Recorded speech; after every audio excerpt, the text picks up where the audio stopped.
Trade यानी व्यापार का मतलब होता है सामानों का इंपोर्ट और एक्सपोर्ट यानी आयात निर्यात। बट आज़ादी के बाद पहले 7 पंचवर्षीय योजनाओं यानी 5 ईयर प्लान्स में इंडिया की ट्रेड पॉलिसी ने इंपोर्ट सब्स्टिट्यूशन यानी आयात प्रतिस्थापन पर ज़्यादा जोर दिया। इसलिए इंडिया की ट्रेड पॉलिसी मिलती जुलती थी इंडस्ट्रियल पॉलिसी यानी औद्योगिक नीति से। इसका मतलब है कि इंडिया ने ऐसी ट्रेड पॉलिसी यानी व्यापार नीति बनाई जिसका एम था गुड्स को इंडिया में प्रोड्यूस करना जो इंडिया इंपोर्ट करती थी दूसरे देशों से। जैसे दूसरे देशों से गाड़ी इंपोर्ट करने की जगह गाड़ियों को इंडिया में बनाने के लिए प्रोत्साहन दिया गया। ट्रेड पॉलिसी से इंडियन गवर्नमेंट ने इंडियन कंपनीज़ को फॉरेन कंपनीज़ के कंपटीशन से बचा कर रखा। अब डोमेस्टिक यानी घरेलू इंडस्ट्रीज़ को बचाने के 2 मेन रीज़न थे। पहला ये कि इंडिया एक गरीब देश था आज़ादी के टाइम पर, और फिर डेवलपिंग देश। तो माना जाता है कि डेवलपिंग कंट्रीज़ की इंडस्ट्रीज़ किसी डेवलप्ड कंट्री के गुड्स यानी सामान के साथ कम्पीट नहीं कर सकती। जैसे जैसे डेवलपिंग कंट्रीज़ की इंडस्ट्रीज़ को एक्सपीरियंस होता है तो टाइम के साथ वो डेवलप्ड कंट्री के साथ कम्पीट कर पाती हैं। प्रोटेक्शन देने के लिए इंपोर्ट्स पर रिस्ट्रिक्शन लगाया था इंडियन गवर्नमेंट ने।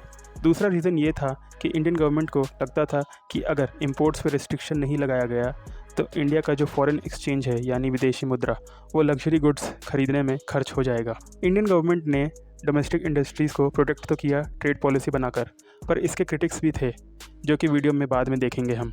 इंडियन गवर्नमेंट ने 2 तरीक़ों से डोमेस्टिक इंडस्ट्रीज़ को प्रोटेक्ट किया फॉरेन इंडस्ट्री से। पहला टैरिफ्स यानी प्रशुल्क। टैरिफ्स वो टैक्स होता है उन गुड्स पर लगता है जो कि दूसरे देशों से इंपोर्ट होता है। टैरिफ लगाने से दूसरे देशों से आई चीज़ें महंगी हो जाती हैं जिसके कारण इंडिया के लोग वो चीज़ नहीं खरीदते। फिर इंडिया के लोग इंडिया में बनी हुई चीज़ें खरीदते हैं जो कि सस्ती मिलती हैं, एंड इससे डोमेस्टिक कंपनीज़ को फ़ायदा होता है क्योंकि उनकी चीज़ें बिक रही हैं ज़्यादा मार्केट में। फॉर एग्ज़ाम्पल, अगर एक कार है जिसको इंडियन कंपनी बना रही है और उसकी कॉस्ट है 5 लाख, और सेम 5 लाख की एक दूसरी कार है जो फॉरेन कंपनी से इंपोर्ट की जा रही है, तो इंडियन गवर्नमेंट जो फॉरेन कंपनी से कार इंपोर्ट हो रही है उस पर टैरिफ लगा देगी। अब उस फॉरेन कंपनी की कार का रेट हो जाएगा 6 लाख रुपए। तो जो इंडिया के लोग हैं वो कम पैसे बचाने के लिए सस्ती कार, मतलब जो 5 लाख की कार है इंडियन कंपनी की, वो खरीदेंगे। तो टैरिफ लगाने से ये फ़ायदा होता है, ऐसे फ़ायदा होता है डोमेस्टिक कंपनीज़ को। दूसरा तरीका था quota. Quota quantity of goods निर्धारित करता है, यानी कि एक सर्टेन अमाउंट से ज़्यादा गुड्स इंपोर्ट नहीं होंगे। इससे भी डोमेस्टिक इंडस्ट्रीज़ को प्रोटेक्शन मिलता है और इंडियन मार्केट में वो अपने प्रोडक्ट्स बेच सकते हैं। फॉर एग्ज़ाम्पल, अगर इंडिया में 100 कार्स की डिमांड है तो इंडियन गवर्नमेंट कोटा के थ्रू रेस्ट्रिक्ट कर देगी कि फॉरेन कंपनी से बस 30 कार्स इंपोर्ट होंगे इंडिया में, बाकी बची 70 कार्स की डिमांड डोमेस्टिक कंपनीज़ पूरी करेंगी। तो इससे डोमेस्टिक कंपनीज़ को फ़ायदा होता है। इंडियन गवर्नमेंट ने डोमेस्टिक इंडस्ट्रीज़ को प्रोटेक्ट किया बट एक्सपोर्ट पर ज़्यादा ध्यान नहीं दिया मिड 1980s तक। डोमेस्टिक कंपनीज़ को प्रोटेक्शन देने का फ़ायदा तो हुआ इंडिया में इंडस्ट्रियल सेक्टर को। 1950-51 में जीडीपी में इंडस्ट्रियल सेक्टर का कंट्रीब्यूशन 13% था, जो कि 1990-91 में बढ़कर 24.6% हो गया था। हर साल इंडस्ट्रियल सेक्टर 6% की रेट से ग्रो कर रहा था।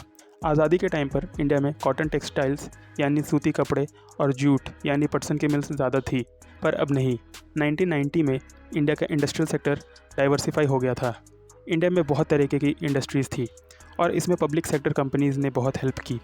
इंडियन गवर्नमेंट ने स्मॉल स्केल इंडस्ट्रीज़ यानी लघु उद्योग को बढ़ावा दिया था इंडस्ट्रियल पॉलिसी रेजोल्यूशन 1956 में, जिससे कि उन लोगों को भी बिज़नेस स्टार्ट करने का मौका मिला जिनके पास पैसे नहीं थे बड़े बिज़नेस, बड़े फैक्ट्री स्टार्ट करने के लिए। फॉरेन कंपनी से प्रोटेक्शन का फ़ायदा इलेक्ट्रॉनिक्स और ऑटोमोबाइल्स इंडस्ट्रीज़ को भी हुआ। अगर इंडियन गवर्नमेंट डोमेस्टिक इंडस्ट्रीज़ को कंपटीशन से नहीं बचाती तो शायद इलेक्ट्रॉनिक्स और ऑटोमोबाइल इंडस्ट्री डेवलप नहीं कर पाती। इंडिया में आज़ादी के बाद इंडस्ट्रियल सेक्टर को डेवलप करने में पब्लिक सेक्टर कंपनीज़ ने बहुत कंट्रीब्यूट किया था, पर कुछ इकोनॉमिस्ट पब्लिक सेक्टर कंपनीज़ की परफॉर्मेंस को लेकर बहुत क्रिटिकल थे। उनका कहना था कि पब्लिक सेक्टर कंपनीज़ बहुत से गुड्स एंड सर्विसेज प्रोवाइड करती है जिसको प्राइवेट सेक्टर कंपनीज़ भी प्रोवाइड कर सकती हैं। फॉर एग्ज़ाम्पल, टेलीकम्युनिकेशन सर्विस, इसमें पब्लिक सेक्टर कंपनी की मोनोपोली थी, जिसके कारण इंडिया में एक टेलीफोन कनेक्शन लेने के लिए बहुत वेट करना पड़ता था। एक और एग्ज़ाम्पल है मॉडर्न ब्रेड कंपनी का। ये ब्रेड बनाने वाली फर्म थी, इसकी भी मोनोपोली थी ब्रेड बनाने में। मॉडर्न ब्रेड को 2001 में हिंदुस्तान यूनिलीवर लिमिटेड, जो कि एक प्राइवेट कंपनी है, उसको बेच दिया गया। मॉडर्न ब्रेड इंडिया में पहली पब्लिक सेक्टर कंपनी थी जिसे प्राइवेट सेक्टर को बेचा गया था।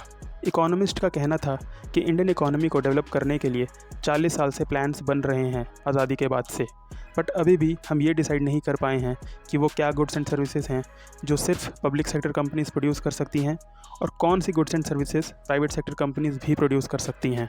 फॉर एग्जांपल, नेशनल डिफेंस की सप्लाई बस पब्लिक सेक्टर कंपनीज ही करती हैं। होटल्स की बात करें तो प्राइवेट सेक्टर अच्छे से मैनेज कर सकती है होटल इंडस्ट्री, बट फिर भी गवर्नमेंट होटल्स चलाती है। तो इकोनॉमिस्ट बोल रहे थे कि गवर्नमेंट को उन इंडस्ट्री से बाहर निकल जाना चाहिए जिसे प्राइवेट सेक्टर कंपनीज मैनेज कर सकती हैं, और गवर्नमेंट को अपने रिसोर्सेज वो सर्विसेज प्रोवाइड करने में यूज़ करने चाहिए जो कि प्राइवेट सेक्टर कंपनीज नहीं प्रोवाइड कर सकती। बहुत सी पब्लिक सेक्टर कंपनीज लॉस में थीं, पर उन्हें बंद नहीं किया जा रहा था, बिकॉज जिन कंपनीज़ में गवर्नमेंट की हिस्सेदारी होती है उन्हें बंद करना मुश्किल काम है। इससे देश के रिसोर्सेज को नुकसान हो रहा था। प्राइवेट कंपनीज जो लॉस में थी उन्हें गवर्नमेंट ने ख़रीद लिया और पब्लिक सेक्टर कंपनी बना दिया, ताकि जो लोग उन कंपनीज़ में काम कर रहे थे उनकी जॉब ना चली जाए। कहने का मतलब है कि पब्लिक सेक्टर कंपनीज़ और प्राइवेट सेक्टर कंपनीज़ दोनों लॉस में रहती हैं, बट प्राइवेट सेक्टर कंपनीज़ अपने आप को बंद कर लेंगी, वो रिसोर्सेज वेस्ट नहीं करेंगी। लास्ट वीडियो में मैंने एक्सप्लेन किया है कि कैसे इंडिया में गवर्नमेंट से लाइसेंस चाहिए होता था कोई नई इंडस्ट्री स्टार्ट करने के लिए। अब जो बड़े इंडस्ट्रियलिस्ट या बिजनेसमैन होते थे वो इस लाइसेंस राज का गलत फ़ायदा उठाते थे। वो अपनी इन्फ्लुएंसिंग पावर से गवर्नमेंट से लाइसेंस ले लेते थे कंपटीशन ख़त्म करने के लिए। वो लाइसेंस इसलिए नहीं लेते थे कि उन्हें नई इंडस्ट्री स्टार्ट करनी होती थी, बल्कि इसलिए लेते थे कि कोई और वो इंडस्ट्री स्टार्ट ना कर सके। बड़े इंडस्ट्रियलिस्ट ज़्यादा टाइम लाइसेंस लेने में लगाते थे, ना कि अपने प्रोडक्ट्स को इम्प्रूव करने में। अब जो इंडियन गवर्नमेंट ने डोमेस्टिक इंडस्ट्रीज़ को प्रोटेक्शन दिया था फॉरेन कंपनीज से ट्रेड पॉलिसी बनाकर, उसे भी क्रिटिसाइज़ किया जाने लगा। कहा जाने लगा कि प्रोटेक्शन फ़ायदा से ज़्यादा नुकसान करती है देश की इकॉनमी को, और कंपटीशन फ़ायदा करती है। चलिए देखते हैं कैसे। अगर कंपटीशन नहीं है तो डोमेस्टिक कंपनीज़ कम क्वालिटी के प्रोडक्ट भी मार्केट में बेच सकती हैं, और इंडिया के लोगों को वो ख़रीदना ही पड़ेगा क्योंकि और कोई ऑप्शन नहीं है उनके पास। तो इंडिया की डोमेस्टिक कंपनीज ज़्यादा रेट पर लो क्वालिटी के प्रोडक्ट बेच सकती हैं और प्रोडक्ट की क्वालिटी पर ध्यान नहीं देंगी। और ध्यान क्यों ही दें, क्योंकि मार्केट में कोई कंपटीशन ही नहीं है। वहीं अगर फॉरेन कंपनीज से कंपटीशन मिलेगा इंडियन डोमेस्टिक कंपनीज़ को, तो इंडियन कंपनीज़ अपने प्रोडक्ट्स की क्वालिटी इंप्रूव करने पर ध्यान देंगी, इंडियन कंपनीज़ एफिशिएंट बनेंगी। मगर इकोनॉमिस्ट का कहना यह भी था कि अगर दूसरे देश भी अपनी कंपनीज़ को प्रोटेक्शन दे रहे हैं इंडियन कंपनीज़ से, तो हमें भी सेम पॉलिसी अपनानी चाहिए और इंडियन कंपनीज़ को प्रोटेक्शन देना चाहिए फॉरेन कंपनीज़ से।